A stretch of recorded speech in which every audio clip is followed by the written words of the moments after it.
Hello అండి, అందరూ ఎలా ఉన్నారు? ఈరోజు మనం టమాటా పచ్చిమిర్చి చట్నీ ఎలా చేసుకోవాలో చూద్దాం. సో ఈజీగా చేసుకునేలాగా. సో కావాల్సిన ఇంగ్రీడియంట్స్ మనకి ఒక 3 టమాటాలు, కొన్ని పచ్చిమిర్చి మనకి కారం తగ్గట్టు, ఇవి తక్కువ కారంని కాబట్టి నేను కొంచెం ఎక్కువగా తీసుకున్నాను. తర్వాత పల్లీలు, జీలకర్ర, ఉప్పు, కొంచెం చింతపండు పులుపుకి సరిపడా, 3 రెబ్బలు వెల్లుల్లి అండ్ కొంచెం కరివేపాకు తీసుకుండే. మనకిప్పుడు ఇది టిఫిన్స్లో కానీ అన్నంలో కానీ మంచిగా ఉంటుంది, ఈజీగా త్వరగా అయిపోతుంది. సో దట్ మనం ఇది ఎలా ప్రిపేర్ చేసుకోవాలో చూద్దాము. ఫస్ట్ మనం టమాటాస్ కట్ చేసుకొని పెట్టుకుందాము. దాని తర్వాతకి ఒక పెనం పెట్టుకొని దాంట్లో కొంచెం ఆయిల్ వేసి, దాంట్లో ఫస్ట్ మనం పచ్చిమిర్చిని మగ్గిద్దాం.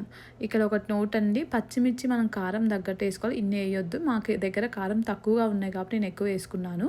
ఫస్ట్ ఆయిల్లో పచ్చిమిర్చి మగ్గాక దాంట్లో మనము పల్లీలు వేసుకుందాం. నెక్స్ట్ కొన్ని పల్లీలు వేసుకుందాం. ఆ 2 మంచిగా మిక్స్ అయ్యాక మిగిలిన ఇంగ్రీడియంట్స్ వేసుకుందాం. ఎందుకంటే ఈ 2 ఫస్ట్ కొంచెం టైం పడతాయి కాబట్టి మనం ఒక 5 మినిట్సే, మరీ ఎక్కువ టైం కాదు. కొంచెం మనకి నూనెలో మంచిగా మగ్గాయి అన్న తర్వాతకి మిగిలిన ఇంగ్రీడియంట్స్ అనేవి వేసుకోవచ్చు అనమాట. ఇలా చేసుకుంటే చాలా ఎమ్మీగా ఉంటుందని నిజంగా ఒకసారి ట్రై చేసి చూడండి. ఎవరికైనా సరే ఈజీగా మంచిగా ఎమ్మీగా అయిపోతుంది మంచి చట్నీ.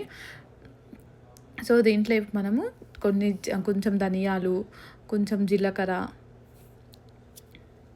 ధనియాలు వేసుకుందాము. ధనియాల తర్వాత జీలకర్ర తర్వాత ఇందాక మనం చూపించినట్టుగా వెల్లుల్లిపాయలు, కొంచెం కొత్తిమీర, కరివేపాకు, ఇవన్నీ వేసుకుందాం. వేసుకొని మనం ఆయిల్లో మంచిగా మిక్స్ అయ్యి, కొంచెం చెప్పా కదా మళ్ళీ ఇక్కడ కొంచెం పులుపుకి సరిపడా చింతపండు, మనకి తెలుస్తుంది కదా, మనం తక్కువ తింటామా కొంచెం ఎక్కువ తింటామా, ఎందుకంటే ఆల్రెడీ టమాటా కూడా పులిపే కాబట్టి కొంచెం తక్కువ వేసుకుంటాం బెటర్. సో ఇవి మంచిగా ఆయిల్లో మిక్స్ చేసుకుంటే ఆయిల్ అంతా మంచిగా పట్టేంత వరకు మనకి కొంచెం ఒక స్పూన్ పసుపు కూడా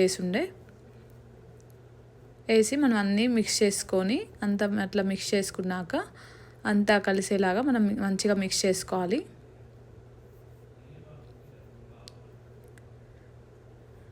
అట్లా ఒక 2 మినిట్స్ అట్లా అయితే మనకి అంత నూనె మంచిగా పట్టిద్ది కదా. దానికి పట్టిన తర్వాతకి మనం దీన్ని ఒక ప్లేట్లోకి తీసుకుందాము.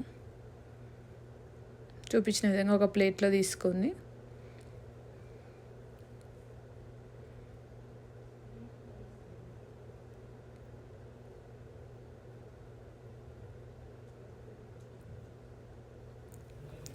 ఇప్పుడు ఇదే ఆయిల్లో మనం ఆల్రెడీ కట్ చేసి పెట్టుకున్న కొన్ని టమాటా ముక్కలు, దాంట్లో కొంచెం సాల్ట్ వేస్తే మనకి కొంచెం త్వరగా మగ్గుద్దని సాల్ట్ వేసి ఉండే.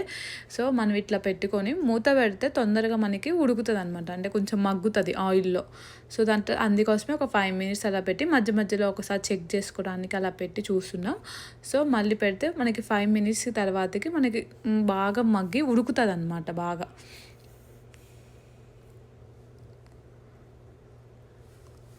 ఒక 5 మినిట్స్లో మళ్ళీ మూత పెట్టి అట్లా అయ్యాక మనం ఇందాక ఆల్రెడీ పచ్చిమిర్చి ఇవన్నీ చేసుకున్నవి ఒక మిక్సీ జార్లో వేసి మిక్స్ చేసుకుని పెట్టుకుంటే రెడీగా పెట్టుకుందాం. ఈలోపు ఇంకా అలా చూపించిన విధంగా దాంట్లోనే మిక్స్ చేసిన దాంట్లో మనం ఈ ఉడికించిన టమాటాని దీంట్లో వేసి ఒక్కసారి మిక్సీ చేసుకుంటే మనకి ఎమ్మి టమాటా చట్నీ అనేది రెడీ. సో ఇప్పుడు ట్రై చేసి రెసిపీ ఎలా ఉందో చెప్పండి. ఇంకా మంచి రెసిపీస్ కోసం please follow my channel. Thank you.